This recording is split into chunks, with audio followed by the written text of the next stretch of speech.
En un mundo donde los dioses pueden morir, los lobos devoran el sol y el destino se escribe con sangre, solo los más fuertes sobreviven. Esta es la mitología nórdica, cruda, épica y más fascinante de lo que imaginas. ¿Te atreves a conocerla? El origen del universo en la mitología nórdica. En los relatos ancestrales de los pueblos escandinavos, el principio de todo era un vacío infinito y silencioso conocido como Ginnungagap. Este abismo primordial separaba dos reinos opuestos, Muspelheim, el reino del fuego eterno donde las llamas danzaban sin cesar, y Niflheim, la tierra de las nieblas perpetuas y el frío insondable. Las gélidas brumas de Niflheim se extendieron lentamente hacia el vacío, formando enormes bloques de hielo que chocaban entre sí con sonidos atronadores. Mientras tanto, desde Muspelheim, las chispas de fuego comenzaron a alcanzar el hielo, creando un espectáculo cósmico de vapor y energía. De este encuentro entre el fuego y el hielo surgió la primera forma de vida, Ymir, el gigante primordial. Ymir, una criatura colosal y andrógina, dormitaba en medio del caos. De su propio sudor nacieron otros seres, incluyendo a la vaca cósmica Audhumla, cuya leche nutría al gigante. Audhumla, al lamer los bloques de hielo salado, dio forma a Buri, el primer dios, quien emergió radiante y lleno de vitalidad. Con el tiempo, Buri engendró a Bor, quien se unió a la giganta Bestla. De esta unión nacieron tres figuras fundamentales: Odín, el futuro señor de los dioses; Vili, dios de la voluntad; y Ve, dios de la consciencia.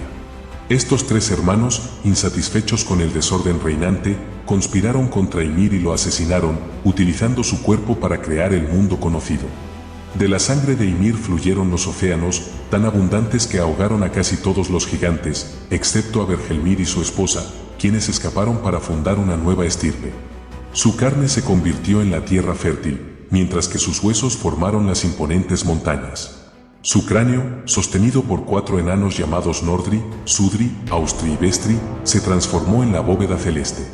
De los gusanos que surgieron en la carne putrefacta de Ymir nacieron dos razas: los enanos, seres maestros de la forja que habitaban bajo la tierra, y los elfos, criaturas de luz que poblaban Alfheim. Finalmente, Odín y sus hermanos encontraron dos troncos en una playa y les dieron vida, creando a Ask, el primer hombre, y Embla, la primera mujer, dotándolos no solo de forma física, sino también de alma, razón y emociones. Este relato de creación refleja la visión nórdica de un universo surgido del sacrificio y la transformación, donde el orden nace del caos mediante actos de violencia divina. La muerte de Ymir no fue un fin, sino el comienzo de todo lo que conocemos, estableciendo el escenario para las posteriores aventuras de dioses, gigantes y héroes en los 9 reinos. La búsqueda de sabiduría de Odín. Odín, el padre de todos, gobernaba Asgard con poder y majestad, pero su sed de conocimiento no conocía límites. Aunque ya poseía gran sabiduría, anhelaba comprender los secretos más profundos del universo, los misterios del destino y los designios de las nornas. Esta insaciable curiosidad lo llevó a emprender un viaje peligroso hacia Jotunheim, la tierra de los gigantes, donde se encontraba el legendario Pozo de Mimir. El pozo, custodiado por el sabio Mimir, tío de Odín, era una fuente de conocimiento primordial. Sus aguas cristalinas, alimentadas por las raíces de Yggdrasil, contenían la sabiduría de los 9 reinos. Mimir, conocedor del valor de este conocimiento, puso un precio terrible: solo aquel que sacrifique un ojo podrá beber de estas aguas y obtener la verdad. Odín, sin vacilar, tomó su lanza Gungnir y se arrancó el ojo derecho. El dolor fue insoportable, pero su determinación era más fuerte. Con un grito que resonó a través de los mundos, arrojó su ojo al pozo, donde se hundió hasta desaparecer en las profundidades. Mimir, impresionado por tal sacrificio, llenó el cuerno Hallarón con las aguas del pozo y se lo ofreció al dios. Al beber, Odín fue inundado por visiones del pasado, presente y futuro. Vio la gloria de los dioses, pero también su inevitable caída durante el Ragnarok. Comprendió que ni siquiera los Aesir podrían escapar a su destino, pero que debían enfrentarlo con honor. Este conocimiento lo transformó profundamente, convirtiéndose en el dios tuerto, cuya visión única le permitía ver lo que otros no podían. Desde entonces, Odín pasó incontables noches en trance, buscando siempre más sabiduría. Sus 2 cuervos, Ujin, pensamiento, y Munin, memoria, surcaban los cielos cada día para traerle noticias de los 9 reinos. Aprendió los secretos de las runas colgándose de Yggdrasil durante 9 noches y consultaba regularmente la cabeza decapitada de Mimir, que mantenía viva mediante magia, para obtener consejo. Este sacrificio extremo muestra la naturaleza compleja de Odín, un dios dispuesto a sufrir por el conocimiento, a perder parte de sí mismo para ganar entendimiento. Su ojo perdido se convirtió en símbolo del precio que debe pagarse por la verdad última, y su sabiduría lo transformó en el más venerado, aunque también el más melancólico, de todos los dioses nórdicos. El gran conflicto entre Aesir y Vanir. En los tiempos antiguos de los dioses nórdicos, surgió una profunda división entre los dos clanes divinos más poderosos. Los Aesir, guerreros y soberanos de Asgard liderados por Odín, se enfrentaron a los Vanir, señores de la fertilidad y la magia que gobernaban Vanaheim. Esta guerra divina, conocida como la Primera Gran Guerra, sacudió los cimientos de los 9 reinos. El origen del conflicto se remontaba a diferencias fundamentales entre ambos pueblos. Los Aesir valoraban el poder, el honor en batalla y la sabiduría estratégica, mientras los Vanir dominaban las artes de la magia, la prosperidad y los ciclos naturales. La tensión alcanzó su punto crítico cuando los Vanir, ofendidos por el trato que los Aesir daban a una hechicera aliada suya, lanzaron sus ejércitos contra los muros de Asgard. La batalla fue épica y prolongada, con ambos bandos demostrando su poder. Los Aesir, con Thor a la cabeza, mostraban su fuerza bruta en combate, mientras los Vanir contraatacaban con magia poderosa y estrategias sutiles. El mismísimo Odín arrojó su lanza Gungnir sobre las filas enemigas, marcando el inicio formal de las hostilidades. Sin embargo, tras años de conflicto, ambos bandos comprendieron que la victoria total era imposible y que la guerra solo traería destrucción mutua. Finalmente, se estableció una tregua mediante un intercambio de rehenes. Los Vanir enviaron a sus más nobles representantes, Freyja, diosa del amor y la magia, su hermano Freyr, señor de la paz y la abundancia, y NJRR, dios del mar. A cambio, los Aesir enviaron a Mimir, el más sabio de los suyos, y al dios Onir. Este intercambio no solo selló la paz, sino que enriqueció a ambos pueblos, fusionando sus culturas y poderes. Sin embargo, la paz se vio amenazada por las maquinaciones de Loki, el embaucador. En un acto de pura malicia, cortó el preciado cabello dorado de Sif, la bella esposa de Thor. Cuando el dios del trueno descubrió la afrenta, amenazó con destrozar a Loki hueso por hueso. El astuto dios, para salvar su piel, recurrió a los hábiles enanos hijos de Ivaldi, quienes forjaron no solo una nueva cabellera de oro puro para Sif que crecía como pelo natural, sino también otros tesoros, la lanza Gungnir para Odín y el barco Skiblagnir para Frey. Pero la historia no terminó ahí. Loki, en su afán de superarse, apostó con los hermanos enanos Broke y Crisindri que no podrían crear objetos más finos. Estos, trabajando bajo la constante interferencia de Loki, que se transformó en mosca para molestarlos, lograron forjar 3 maravillas: el jabalí dorado Gullimbusti, el anillo mágico Draupnir, y el más famoso de todos, el martillo Mjolnir, que aunque quedó con el mango ligeramente corto por las travesuras de Loki, se convirtió en el arma más poderosa de Thor y símbolo de protección para Asgard. Esta serie de eventos demostró cómo incluso después de la gran reconciliación, las tensiones entre dioses y las acciones de Loki continuaban moldeando el destino de los reinos. La creación de estos artefactos mágicos no solo compensó las ofensas, sino que dotó a los dioses de herramientas que serían cruciales en los eventos por venir, especialmente durante el Ragnarok. La guerra entre Aesir y Vanir, aunque terminada, dejó una huella permanente en la cosmología nórdica, mostrando que incluso los dioses deben aprender a convivir con sus diferencias. Las infames travesuras de Loki, el engañador divino. Entre todos los seres de la mitología nórdica, ninguna figura era tan contradictoria y peligrosa como Loki, el dios tramposo. Este ser de origen Jotun pero aceptado entre los Aesir demostró ser una fuerza de caos imparable, cuyas acciones moldearían el destino de dioses y hombres por igual. Su descendencia monstruosa con la giganta Angrboda sería suficiente para marcar su legado. Fenrir, el lobo colosal destinado a devorar a Odín; Jormungandr, la serpiente de Midgard que crecería hasta rodear el mundo; y él, la soberana del reino de los muertos, cuyo rostro mostraba la vida y la muerte simultáneamente. Pero la mayor de sus travesuras, aquella que sellaría su destino, fue la muerte de Bolde, el dios más amado de Asgard. Cuando Frigg, madre de Bolde, obtuvo juramentos de todas las cosas creadas para que no dañaran a su hijo, solo olvidó al inocente muérdago. Loki, siempre atento a las debilidades, descubrió este detalle y urdió un plan siniestro.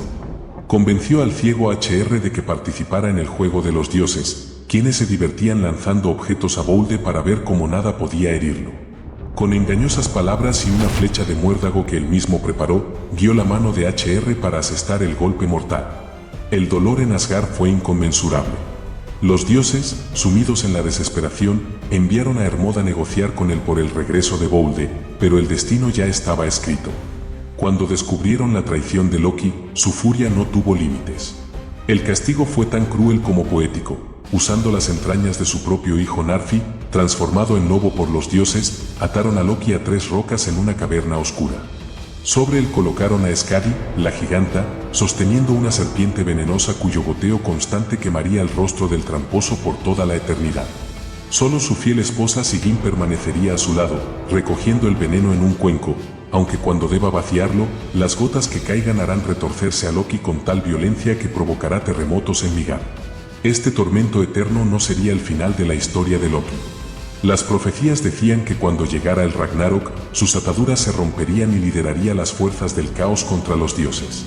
Así, el engañador que una vez fue recibido en las salas de Asgard se convertiría en el heraldo de la destrucción, cumpliendo su papel en el destino que él mismo ayudó a tejer. Las travesuras de Loki, desde bromas inocentes hasta actos de traición absoluta, demostraron cómo incluso entre los dioses, el engaño y la mentira pueden sembrar semillas de destrucción que perdurarán hasta el fin de los tiempos. El Ragnarok, el destino final de los dioses nórdicos. El Ragnarok, el fatídico crepúsculo de los dioses, representa el momento culminante de la mitología nórdica, donde las fuerzas del orden y el caos se enfrentarían en una batalla final que marcaría el fin de una era y el comienzo de otra. Este evento apocalíptico fue predicho por las videntes y grabado en las runas como un destino inevitable. Las primeras señales del Ragnarok comenzarían con el Fimbulvetr, 3 largos inviernos consecutivos sin verano alguno. Durante este periodo de frío extremo y oscuridad perpetua, la humanidad caería en el caos más absoluto. Las leyes y la moral se desvanecerían, llevando a hermanos a matarse entre sí por un mendrugo de pan, y los lazos familiares se romperían por completo. En los cielos, los lobos Skoll y Ati, que durante eones habían perseguido al sol y la luna, finalmente alcanzarían sus presas, sumiendo al mundo en una oscuridad total.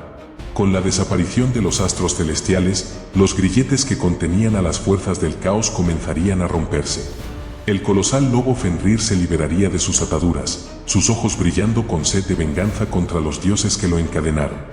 En los océanos, Jormungandr, la serpiente de Midgard, se retorcería con tal violencia que provocaría tsunamis que inundarían las tierras, mientras emergía para unirse a la batalla final.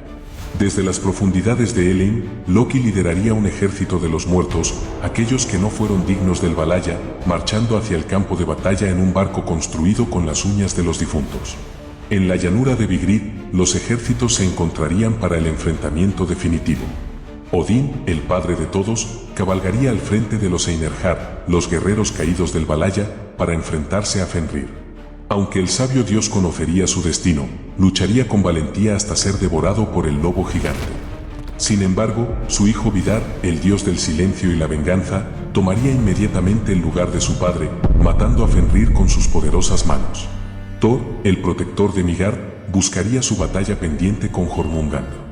Después de una lucha titánica, el dios del trueno mataría a la serpiente mundial con su martillo Mjolnir, pero caería víctima del veneno del monstruo, dando apenas 9 pasos antes de sucumbir. En otro lugar del campo de batalla, Loki e Heimdall, eternos rivales, se enfrentarían en un duelo que terminaría con ambos dioses cayendo muertos el uno al otro. El clímax del Ragnarok llegaría con Surtr, el gigante de fuego de Muspelheim, quien alzaría su espada llameante y prendería fuego a los 9 reinos. Las llamas consumirían Yggdrasil, el árbol del mundo, y toda la creación se sumergiría bajo las aguas en un gran cataclismo. Sin embargo, como en todos los ciclos nórdicos, de la destrucción emergería un nuevo comienzo. La tierra resurgiría fresca y verde de las aguas, y los pocos dioses sobrevivientes, junto con 2 humanos refugiados en el árbol del mundo, repoblarían el universo, comenzando una nueva era. El renacimiento del mundo tras el Ragnarok. De las aguas oscuras que habían consumido los 9 reinos, emergió lentamente una tierra renovada, fresca y verde, como si el tiempo mismo hubiera comenzado de nuevo. Este nuevo mundo, purificado por las llamas de Surtr y lavado por las aguas del caos, se elevó suavemente desde las profundidades, más fértil y puro que nunca antes. Los primeros rayos de un nuevo sol iluminaron paisajes vírgenes donde antes solo había cenizas y destrucción. En las ramas más altas de Yggdrasil, que había resistido milagrosamente a la destrucción, se encontraban escondidos Liv, vida, y Liv-Trasir, deseo de vida, los últimos humanos. Este par, protegido por el mismo árbol del mundo durante el cataclismo, descendió para repoblar la tierra renovada. Trajeron consigo la memoria de los tiempos pasados, pero también la esperanza de un futuro mejor, libres de los errores que llevaron al antiguo mundo a su destrucción. Entre los escombros del antiguo Asgard, los pocos dioses sobrevivientes comenzaron a reunirse. Magni y Moudi, hijos de Thor, encontraron entre las ruinas el poderoso Mjolnir, que aunque dañado, aún conservaba parte de su poder. Estos jóvenes dioses, herederos del valor y la fuerza de su padre, se convirtieron en los protectores del nuevo orden. Vidar, el vengador silencioso que había matado a Fenrir, y Vali, su hermano, representaban la justicia y la continuidad del linaje divino. Pero el evento más milagroso fue el regreso de Boude, el dios de la luz y la pureza, liberado finalmente de los dominios de él.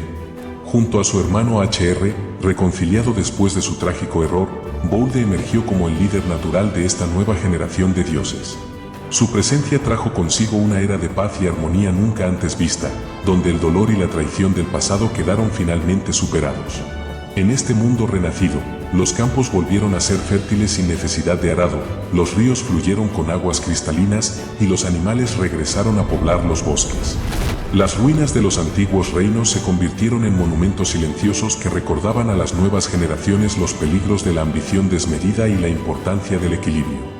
Los dioses supervivientes, más sabios por las lecciones del pasado, establecieron su morada en Idabol, la llanura que una vez albergó a Asgard. Allí encontraron las piezas de oro del antiguo juego de los dioses, símbolo de que aunque el mundo había cambiado, algunas cosas esenciales permanecían. Con estas piezas comenzaron un nuevo juego, estableciendo las reglas para esta era renovada donde, por fin, la paz y la sabiduría parecían prevalecer. Así termina nuestro viaje por los mitos nórdicos, donde dioses, gigantes y bestias escribieron una historia que aún hoy nos estremece. Pero esto no es un adiós, es solo el comienzo de muchas más leyendas por descubrir. Si te gustó este viaje épico, no olvides dejar tu like y suscribirte para más aventuras mitológicas. Dime en comentarios qué historia te impactó más. Hasta la próxima, guerreros de Midgard.